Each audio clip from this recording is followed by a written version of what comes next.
Boa noite a todos, boa noite, Fabiano. É com muita alegria que a gente tá mais uma noite aqui na casa participando deste estudo, né? Onde nós também aprendemos muito mais do que nós tentamos, dentro da nossa limitada compreensão, auxiliar os irmãos que estão aqui presentes. Eu vou começar respondendo uma pergunta que é a seguinte: quantas dimensões existem no mundo espiritual? Já falaram de umbral, nosso lar, lugares trevosos, mundos superiores e outros. Sabem quantos são? Lá em João, no capítulo 14, Jesus, em toda a sua infinita misericórdia, em todo o seu infinito amor, ele deixa escrito ali para a gente, né? Ele fala e o evangelista João, ele grafa essas palavras em seu evangelho, as quais eu considero das mais belas que a gente pode estar encontrando nos evangelhos. E Jesus, ele começa assim: não se turbe o vosso coração. Crede em Deus, crede também em mim. E aí ele continua e fala: na casa de meu pai há muitas moradas. Olha que fantástico. Ele nos diz que voltaria ao Pai e que nos prepararia ali um lugar para que pudesse receber a todos nós. Então ele nos diz que na casa do Pai há muitas moradas. No Evangelho segundo o Espiritismo nós temos um capítulo intitulado Pluralidade dos Mundos Habitados, né? E ali acontece uma classificação deles, desde o mundo primitivo até o mundo de felicidade. A Terra, o planeta onde nós nos encontramos, é um mundo de expiação e de provas. É onde todos nós, encarnados aqui no planeta, neste momento, né, nós estamos sendo provados ou estamos expiando as nossas faltas cometidas nas vidas passadas. Vale ressaltar também que todo mundo, e aí eu estou me referindo aos planetas, aos mundos habitáveis, né? Eles, assim como nós, os espíritos encarnados ou desencarnados, evoluem. E é exatamente este momento de transição, né? Muitos já devem ter ouvido falar de transição planetária. É exatamente este momento que nós estamos experienciando agora, em que a Terra ela sai da classificação de mundo de provas e expiações e entra na classificação de mundo de regeneração. Para a gente poder entender, né? O mundo recém-criado ele é considerado mundo primitivo.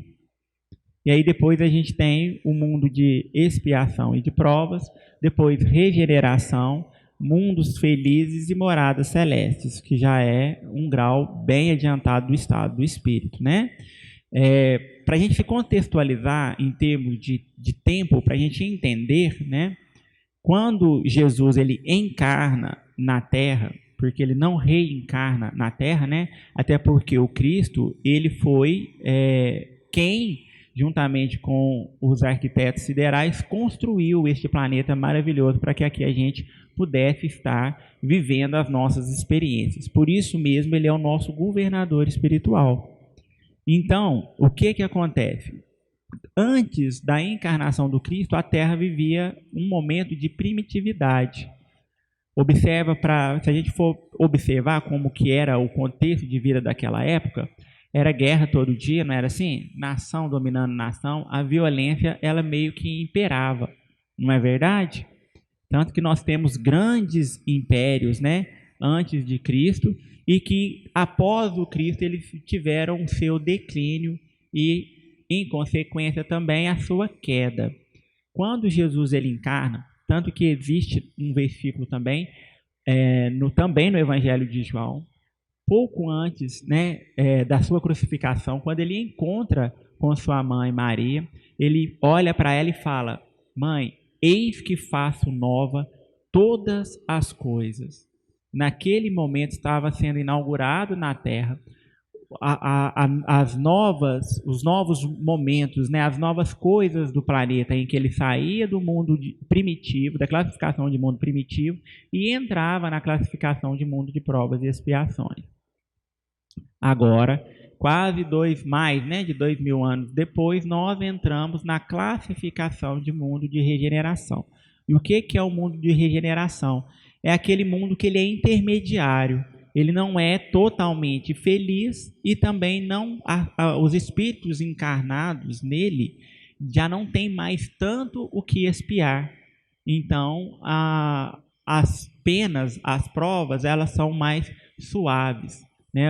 É como se os espíritos vinculados a estes mundos, eles respirassem, vamos colocar assim, né, um ar mais puro, se preparando para alçar voos mais longos. Então, é neste momento que nós estamos. Com relação às camadas espirituais, não tem como a gente dar uma certeza de quantos são. Aqui foi citado, por exemplo, o umbral e o nosso lar. Nosso lar é uma colônia espiritual vinculada ao Rio de Janeiro, onde os espíritos que desencarnam naquela região são levados para ali. É uma colônia mediana, que fica próxima, inclusive, do umbral, né? E o que é umbral? É só a gente pensar na porta. É aquela passagem entre o mundo físico e o mundo espiritual. Porém, no umbral, né, ao desencarnarmos, segundo a lei de atração, de causa e efeito, segundo a nossa sintonia, nós somos atraídos para sub-regiões, para ficar mais fácil para a gente entender, que existem tanto no umbral quanto em outras camadas espirituais, outras colônias. Então, tudo é muito relativo e vai de encontro também tipo de vida que nós levamos, né, aqui no planeta quanto encarnados. Por exemplo, tem aquela máxima, diga-me com quem andas e eu te direi quem tu és. E aí, se a gente mudar um pouquinho a compreensão dela e colocar assim, diga-me com quem tu andas e o que fazes, que eu te direi para onde vais. É mais ou menos assim. Então, segundo o que nós pensamos, segundo o que nós fazemos, nós somos atraídos para as infinitas regiões espirituais que existem, né, na vida depois da vida.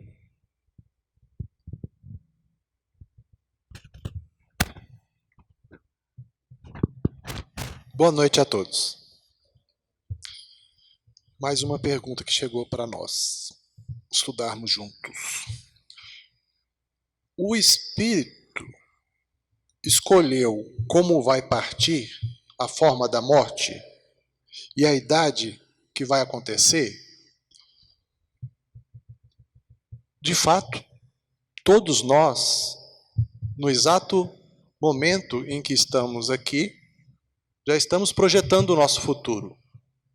A todo momento, seja em vigília, ou seja, depois de adormecermos e nos afastarmos momentaneamente do corpo, no período de emancipação parcial, nós estamos tomando decisões. Nós estamos, pelas simpatias, nos reunindo com aqueles, conforme o Davi mencionou, né, pela afinidade. Diga-me com quem tu andas, que eu direi quem tu és. Então, a todo momento, nós estamos nos relacionando, nós estamos agindo e projetando o nosso futuro. Então, mediante a pergunta, né, o Espírito escolheu como vai partir a nossa vida, que deve ser vivida conforme o Cristo nos ensina, buscando as bem-aventuranças, buscando a abundância que está relacionada ao reino de Deus. Nós devemos, então, pautar as nossas decisões, usar o nosso livre-arbítrio, que é, sem dúvida nenhuma, um atributo muito importante que Deus nos concedeu. Nós devemos, então, a todo momento, nos relacionar e nos pautar, seguindo o Evangelho do Cristo, para que a gente possa ter um amanhã melhor, para que nós possamos ter um caminho a ser trilhado, no qual nós vamos, pouco a pouco, encontrando um estado de felicidade mais pleno. Os nossos momentos de felicidade são importantes, e vai depender da gente, porque nós somos os semeadores do nosso futuro.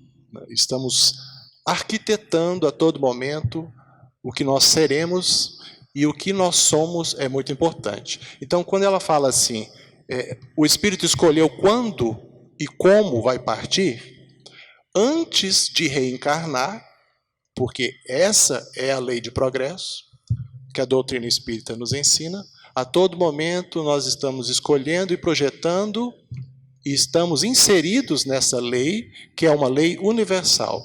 Então, a lei de progresso nos fala da necessidade de nascer, viver, morrer, renascer e progredir sempre. Então, como eu faço essa escolha para a atual existência do momento da morte?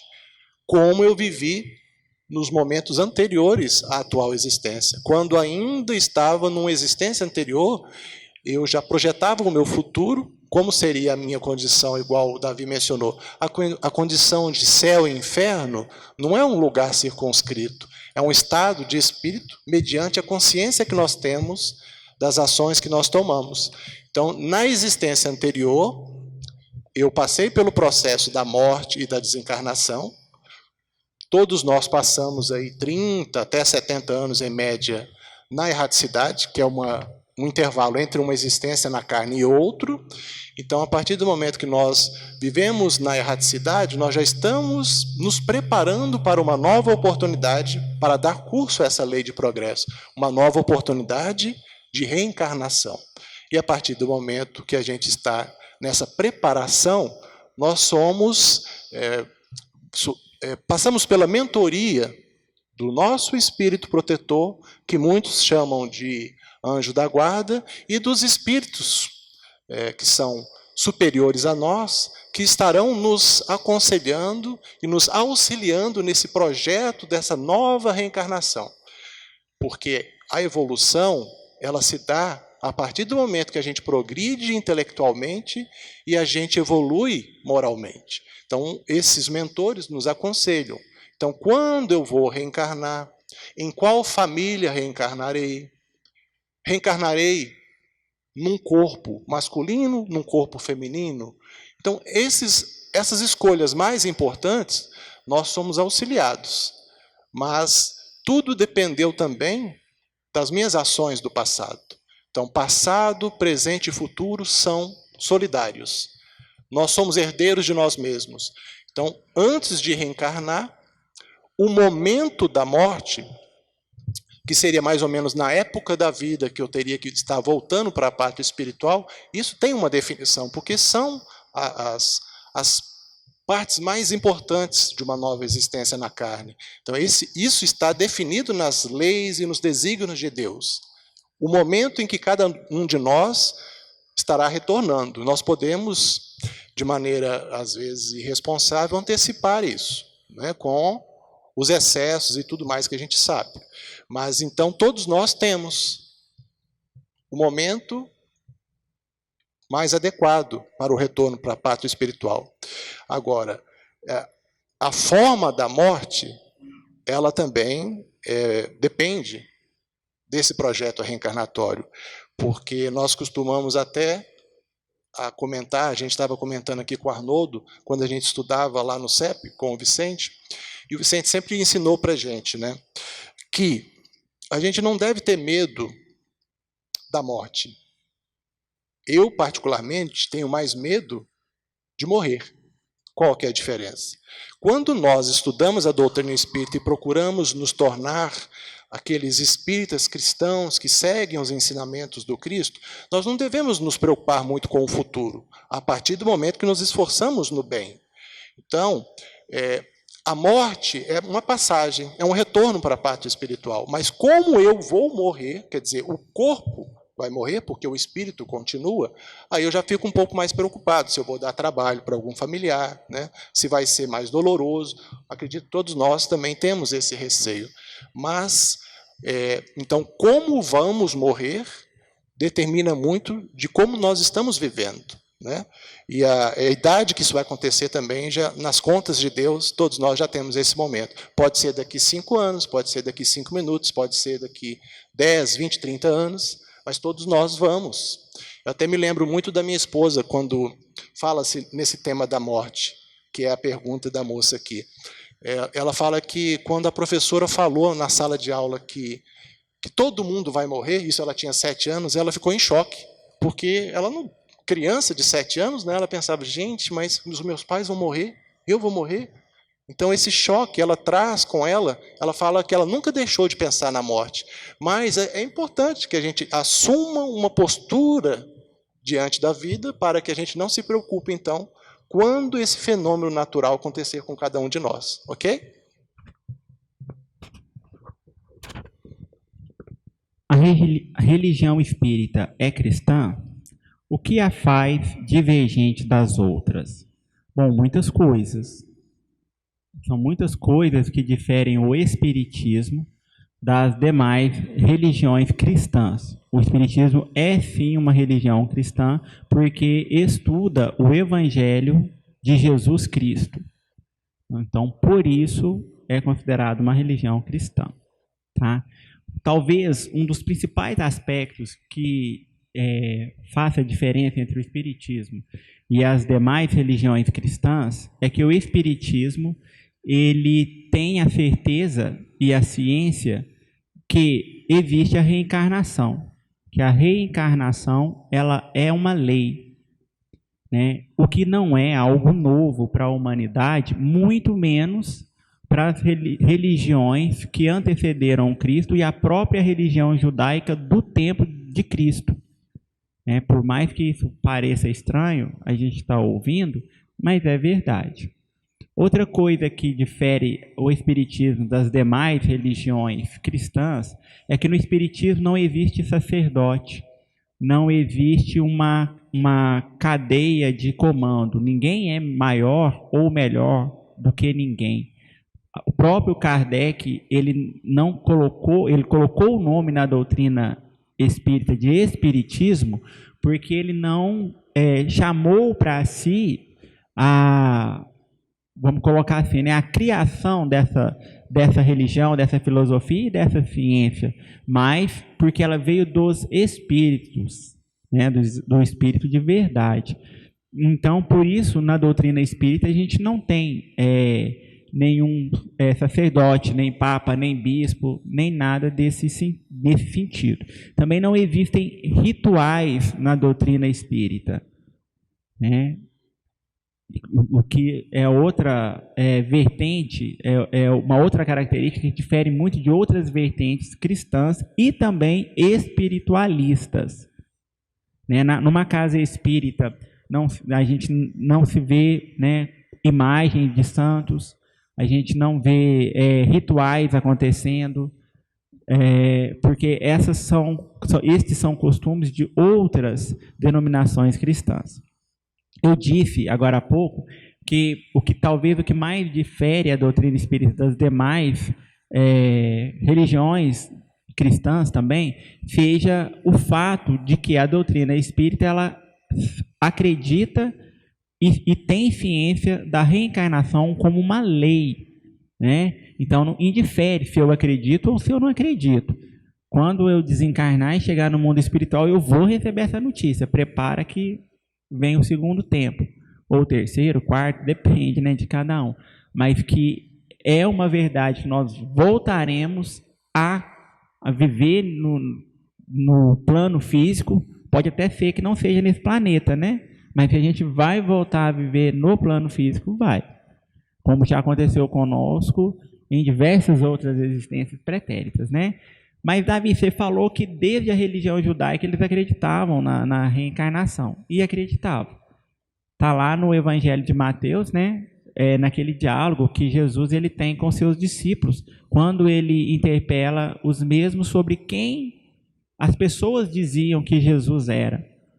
E aí, então, os discípulos falam para Jesus assim, olha, uns falam que você é Elias, outros falam que você é Jeremias, ou algum dos profetas renascidos. E aí Jesus então vira para eles e fala assim, e vós, o que dizeis sobre mim? E aí Pedro toma a palavra e diz que vós sois o Filho do Homem, o Cristo prometido. E aí Jesus fala para Pedro, muito bem, mas não foi a carne nem o sangue que te revelou isso, mas sim o Espírito, né? E aí outro discípulo vira para Jesus, se eu não me engano, Tiago, e fala para ele assim, mas mestre, se você é o Messias, né, o Cristo, Isaías fala que é necessário que venha primeiro Elias, para que depois viesse então o Messias. E aí Jesus diz assim para eles, em verdade eu vos digo que Elias já veio, e que fizeram tudo o que vos aprouve com ele, porém não os reconheceram. E aí termina esse diálogo entre Jesus e os discípulos, mas no próprio Novo Testamento, na própria Bíblia, continua ali, eles conversando entre si, e aí uns 3, 4 versículos para frente, é dito assim, e os discípulos então souberam que era de João Batista que ele falava. E olha que interessante, se João Batista era Elias,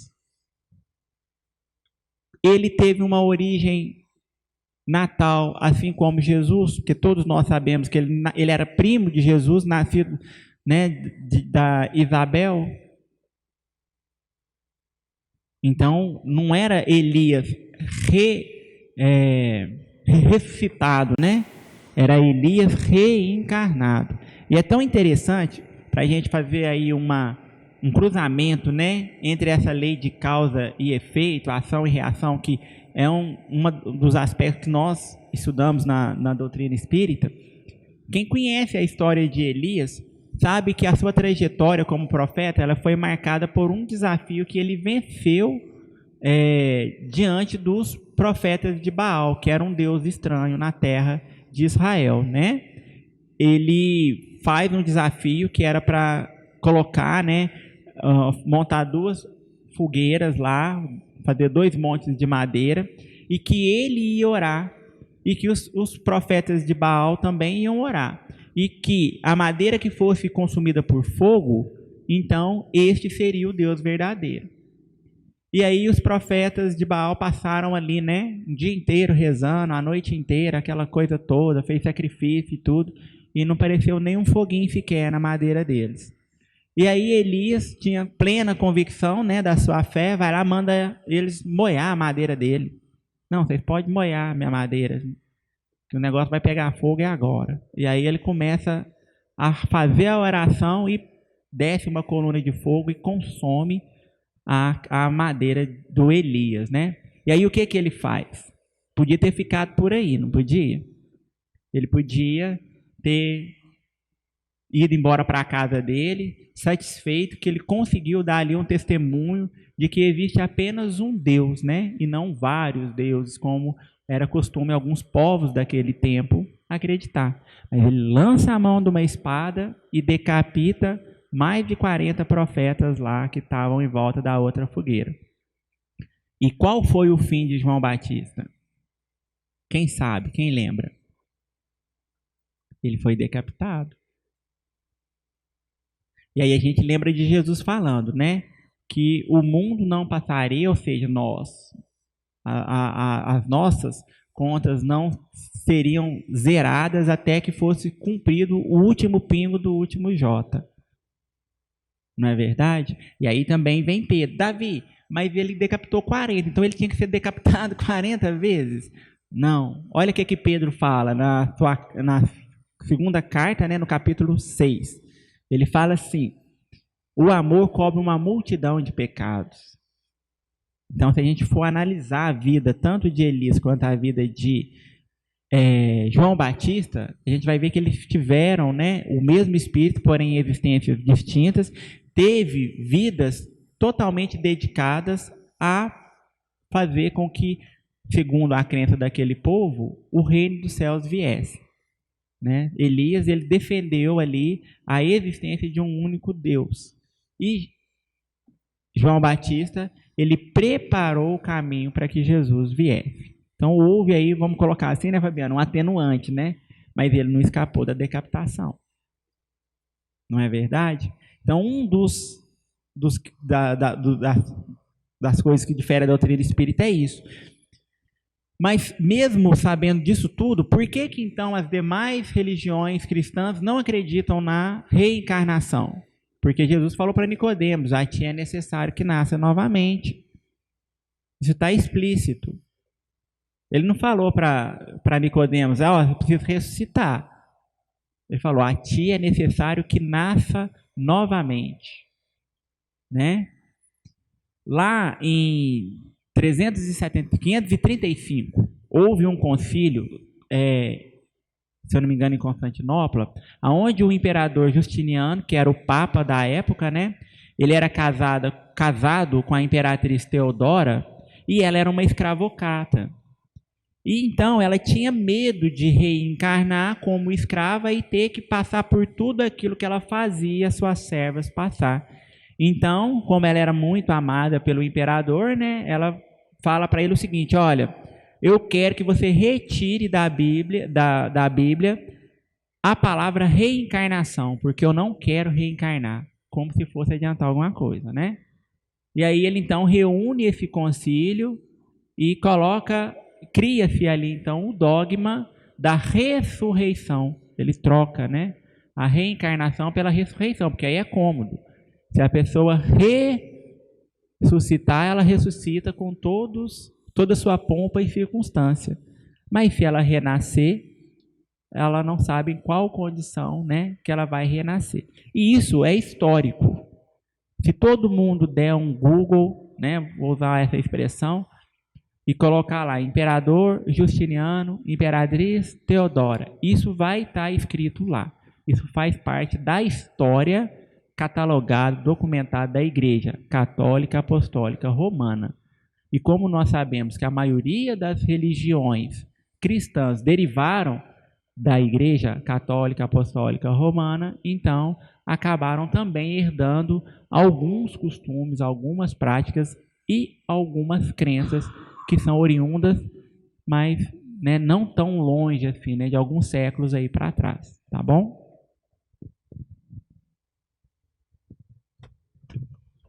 Mais uma pergunta.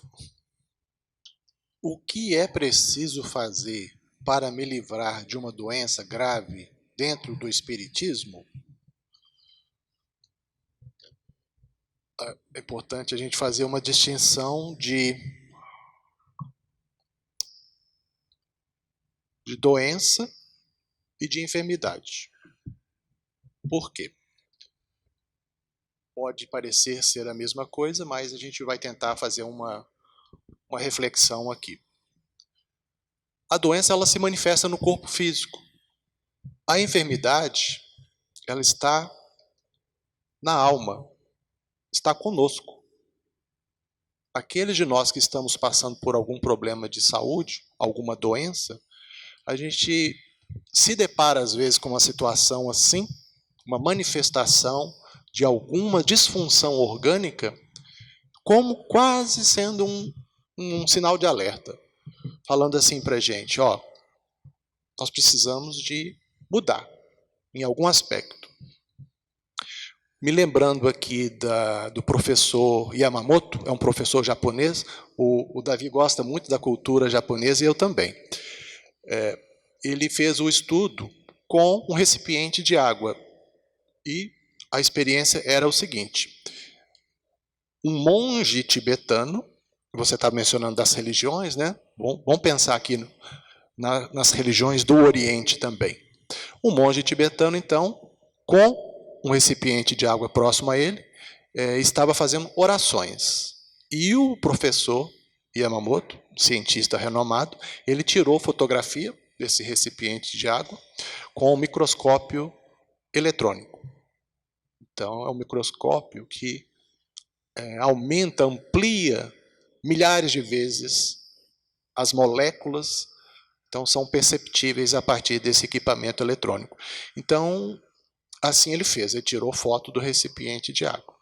Pegou uma outra pessoa com outro recipiente de água, mas essa pessoa estava muito nervosa, encolerizada, estava furiosa, com ódio inclusive. E ele fotografou também esse recipiente de água que estava próximo dessa pessoa que estava totalmente em desequilíbrio mental, né? Desequilíbrio no sentido assim, né, de estar manifestando toda a raiva dele ali próximo daquele líquido. E, resumindo a experiência, para não entrar muito em detalhes, o que o professor Yamamoto concluiu?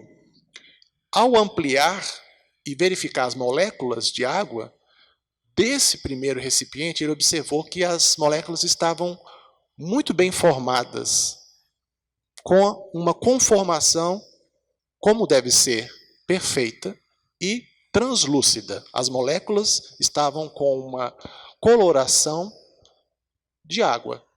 Já no outro recipiente, quando ele ampliou e foi fazer a análise, né, e fazer uma verificação através do microscópio eletrônico, ele percebeu que as moléculas, a formação das moléculas do líquido daquele recipiente estavam mal formadas.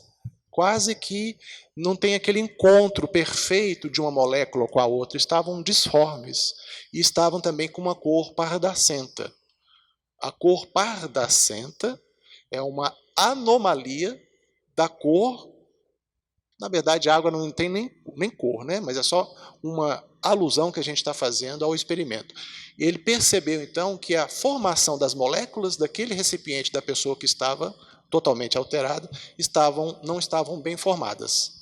Qual a conclusão que ele chegou?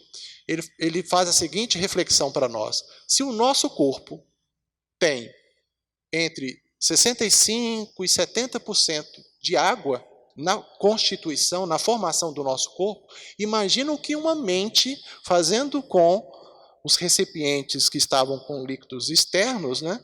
Se fez isso com esse recipiente, imagina o que a gente faz com o nosso próprio corpo, quando a gente está em desequilíbrio.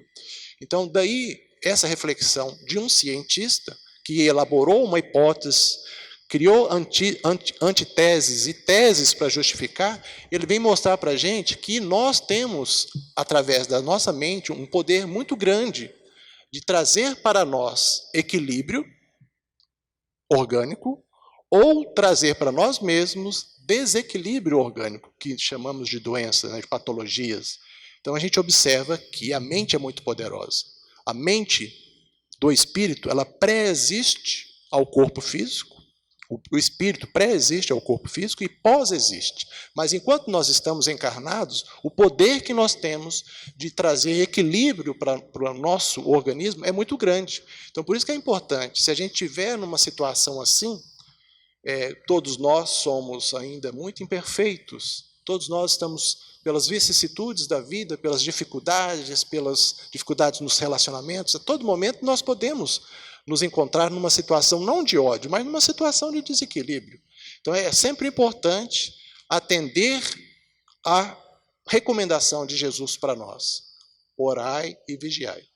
Toda vez que eu estiver numa situação de desequilíbrio, que eu possa vigiar a minha conduta e faça uma oração. É o melhor remédio.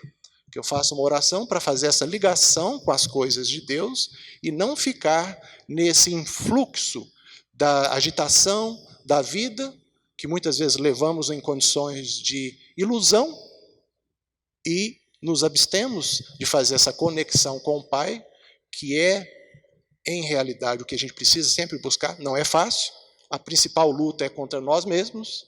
Quando Jesus fala que nós devemos reconciliar com os inimigos enquanto estamos a caminho com eles, não são desafetos apenas, externos.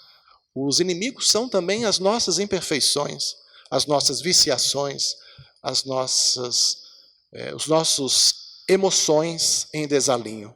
Então, mediante a pergunta que ela fez, dentro do Espiritismo, o que é preciso fazer para me livrar de uma doença?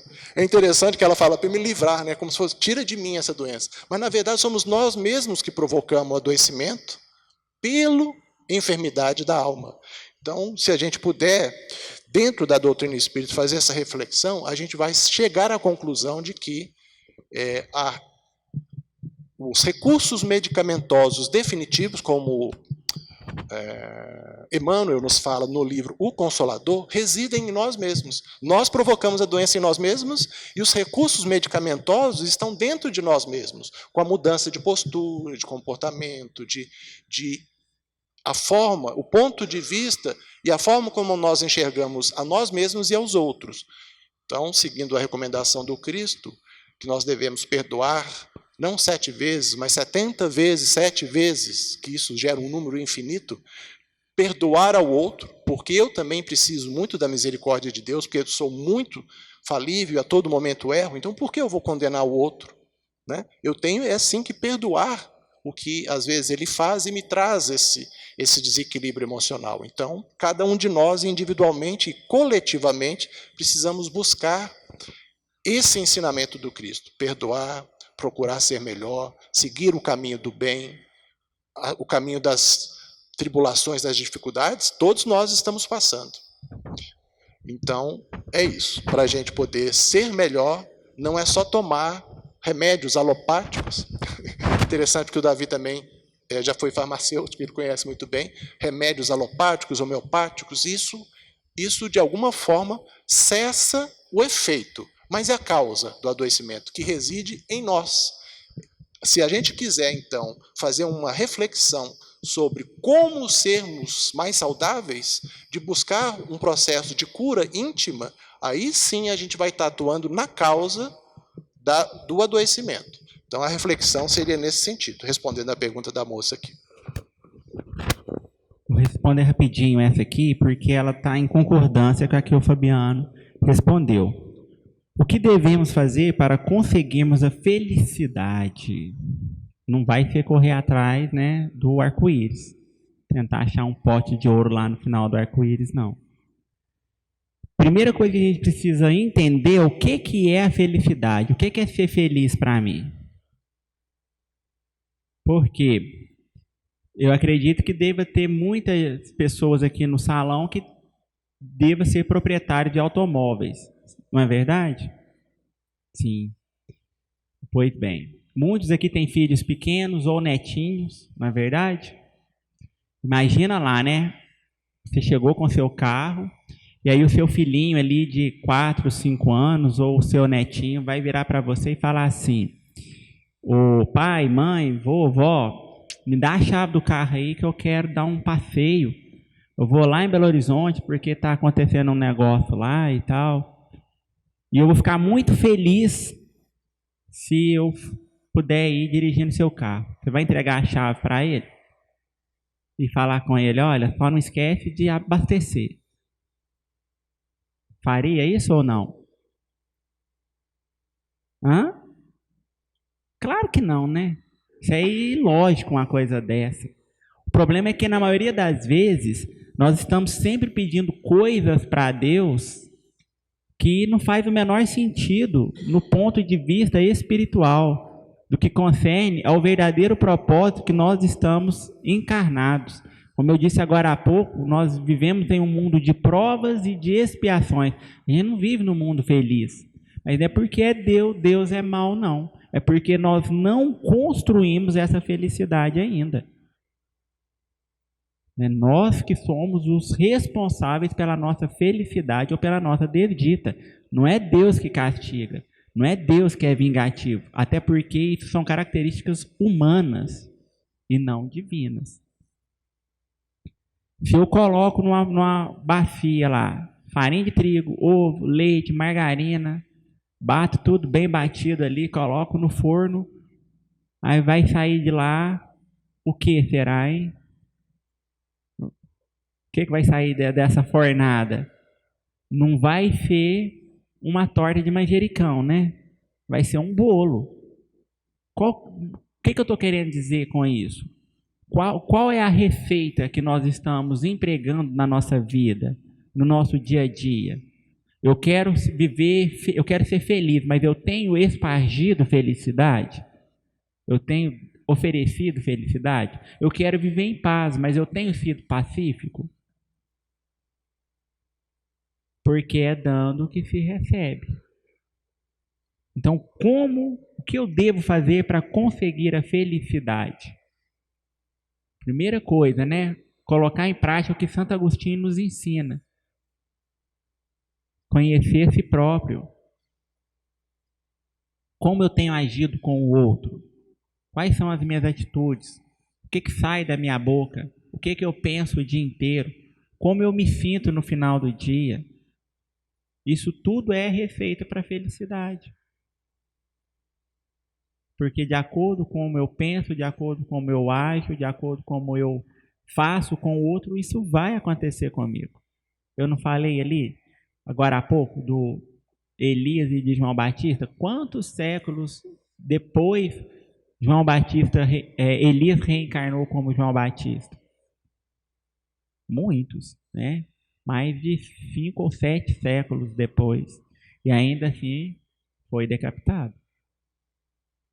Ele, entre aspas, estava em débito com a consciência cósmica universal.